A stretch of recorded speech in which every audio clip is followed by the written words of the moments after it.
Putin declares victory in Syria. Russian president orders a partial pullout of forces from the country after helping dictator Assad defeat terrorists and keep his hold on power. President Vladimir Putin has declared that his alliance with Syrian dictator Bashar al-Assad has been victorious, and that Russia will begin withdrawing troops from the war-torn country. Speaking during a visit to a military airbase near Latakia, northeast Syria, Putin announced that he has ordered a pullout of a significant part of Russian forces. Russia first intervened in the conflict in 2015, staging airstrikes in support of its ally Damascus, targeting both ISIS and other jihadists as well as rebels fighting government troops.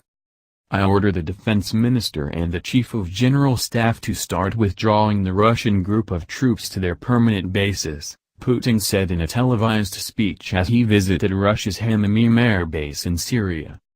I have taken a decision. A significant part of the Russian troop contingent located in Syria is returning home to Russia.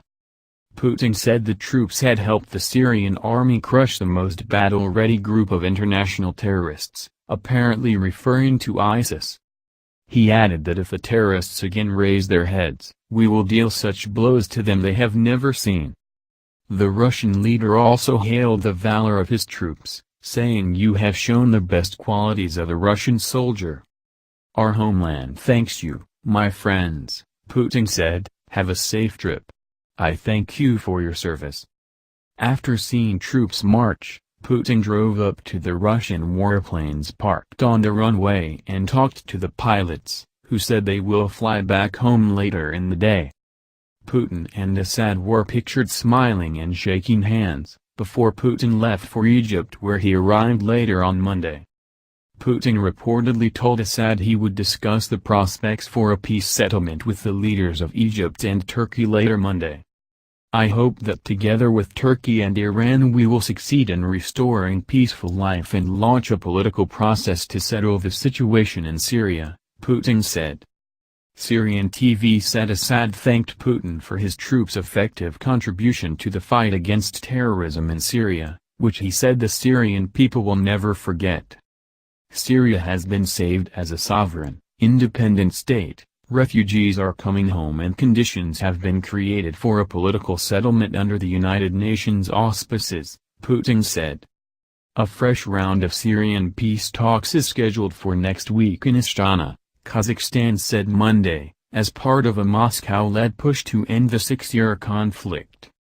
The two-day talks in Astana will begin on December 21 and will focus on freeing prisoners, the delivery of humanitarian aid, the functioning of de-escalation zones and other issues, the foreign ministry said in a statement. General Sergei Surovikin, the Russian military commander in Syria, said the military will pull out 23 warplanes, 2 helicopter gunships, special forces units, military police and field engineers. Surovikin said the remaining forces will be sufficient to successfully fulfill the tasks to stabilize the situation in Syria. He did not say how many troops and weapons would stay behind. Syria has allowed Russia to use Hamamim air base indefinitely without cost.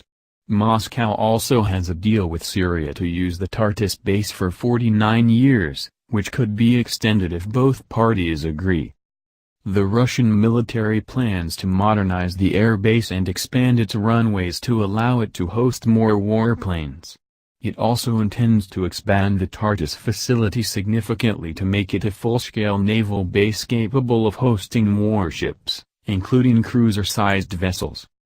It also follows the Russian announcement last week that the Syrian army under the Russian air cover routed the Islamic State in eastern Syria and fully restored control over the border with Iraq. Putin said last month that efforts to end the war were entering a new stage as the focus shifted from military intervention to political reform. Russia launched its air campaign in Syria at the end of September 2015 when Assad's government was teetering on the brink of collapse and quickly changed the course of the conflict in its favor. The size of the Russian deployment in Syria is not known, but independent Russian military expert Pavel Felgenhauer estimates that up to 10,000 troops and private contractors could have taken part in the conflict. More than 340,000 people have been killed since the conflict broke out in March 2011, with protests against Assad's rule that sparked a brutal crackdown.